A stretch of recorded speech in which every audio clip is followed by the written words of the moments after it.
Hello and welcome. This is my first yoga video that I've ever made, so bear with me and I hope that we'll get the bugs worked out. So I'm sending this one out before the beginning of the year because I want to challenge all of you to join me in entering 2020 with an open heart. An open heart means, yes, back bends. So, we spend a lot of time in our yoga classes doing more active back bends. We get into cobra pose, we pull it up into upward dog or down on our elbows into our sphinx pose. Laying on our bellies, we can reach up and grab those feet and come over into bow pose. Even wheel pose where we're on the hands and the feet. All of those wonderful back bends, great heart openers. But one of the most common issues is that the back bend ends up getting focused in the lower back. And we come out of our back bends feeling stiff in the lower back, sometimes feeling a little injured from it. So there's a lot of activity that has to happen. You really have to hold that core tight. But what I'm going to focus on here and share with all of you is the idea of passive back bends. So we don't think about doing those too often unless you take restorative type of classes, of doing a lot of passive work in our yoga classes other than our meditation. So I would like to share some things that you can do in your home practice. And the first thing that we'll want to do, no matter what prop we're going to use for the passive back bend, is to loosen up the shoulders, because we want to focus the opening here. So we want the chest and the shoulders to be open and be able to stretch back. And we're also going to be focusing on supporting the lower back so that we keep the back bend in the upper body. So starting off with those shoulders, I think this is a great idea. I have a yoga strap, but you can use a belt, shoestring, anything that allows you to get the arms far enough apart that you get a deep stretching sensation as you pull the strap behind you. So just allow it to come back and up a few times. If you take your time with this, you don't want any pain. You just want sensation. We talk about that a lot in classes. Sensation. No twangs of pain, but just ah. And eventually, as you soften into the stretch, you'll be able to bring your hands closer and closer together. So I'm going to call that warmed up for myself. And I'm going to show, the first one I'm going to show is just a basic non-yoga prop.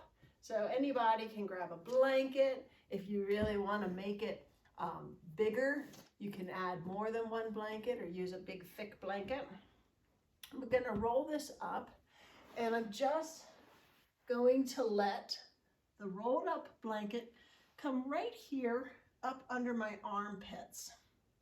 So once I lie down, my next goal is to pull the belly button back towards the spine and allow my lower back to soften and flatten towards the floor. You can lift your arms up. Sometimes this will really help reset, but find a comfortable position for your arms.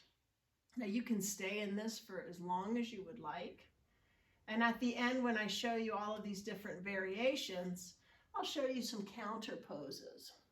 Now, this is a light back bend, and you would be amazed if you spent a little bit of time just doing these back bends, passive back bends every night. You would be amazed at the shift in your energy. And that's why I'm calling this a challenge, to join me with it as a daily practice and really allow ourselves to just take a look at what it does. Now, if you have some props at home, this is a more restorative prop, a bolster. You can really get deep into that back bend. So this one might be a little too big for someone who is just starting. Again, I'm going to tuck my tailbone and push my heels out so that I can support my lower back and keep this in my upper back. Another thing is thinking about having something to support your head. So even if I am using a large bolster like this, I may want to have a block or a pillow to put up under my head so I don't hyperextend my neck. The one I want to spend a little bit of time with is more of an intense passive back bend. So this one generally will use blocks. If you have these thinner blocks, I would suggest pairing up two and having them lay flat, because if you have a really thin one, it'll tend to topple over. I'm going to use this thick foam one that I have. One of my original mentors gave this to me when she taught me how to do these passive back bends. So I'm going to take it, I'm going to place it right here at the base of my neck, and I'm going to come lift up so the block is in between my shoulder blades. I'm going to lift them up here and feel it. Shoulder blades dropping down to the sides, and I'm going to lower down into my back bend. So my neck is being supported, and right about here is where that block turns down, so it's lifting up. So you can spend as little or as much time as you want. I'm going to lift up. I'm going to push forward so that block moves about 1 inch down my spine, and I'm going to settle back in. Whole different realm of sensation happening here. Now my shoulder blades are doing something different. I have a separate spot here now that's opening up. And again, you can stay here for a couple of minutes or just a couple of breaths. So continue to move down. So you'll notice as you do this and move down that you'll come upon a few spots that might be like, oh boy, those are some of the areas that might not have as much flexibility. So feel free to move on from those, or you can keep the knees bent to help release some of the tension. And what you can do here is just continue to float all the way down until that block comes out the other end. So instead of trying to lift yourself up out of this, I like to turn on my side, because one of our counter poses here is going to be twists. So we all think back bends, oh, go ahead and pull into a nice forward fold. But we also want to add some more spinal movement there. So letting one leg come straight, the other foot flat, coming over onto the side, and reaching back. So since we've opened up those shoulders already, that arm might feel close to the floor. So you can do the back bend, the twist, a couple of different ways here. This way I have the knee here and I'm letting the arm float.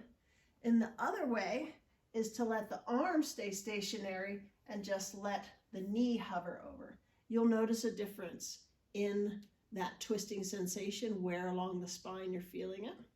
Make sure to get both sides when you're doing your twist. So that's always a counter pose.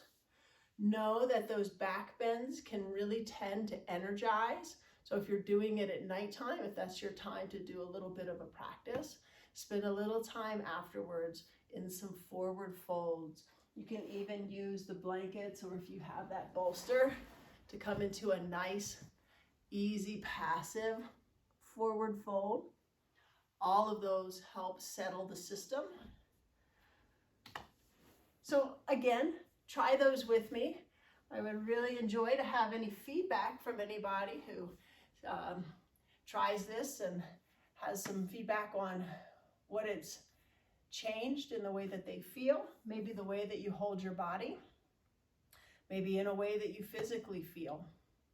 So I hope everybody has a wonderful holiday season. I'm really looking forward to seeing all of you after the new year.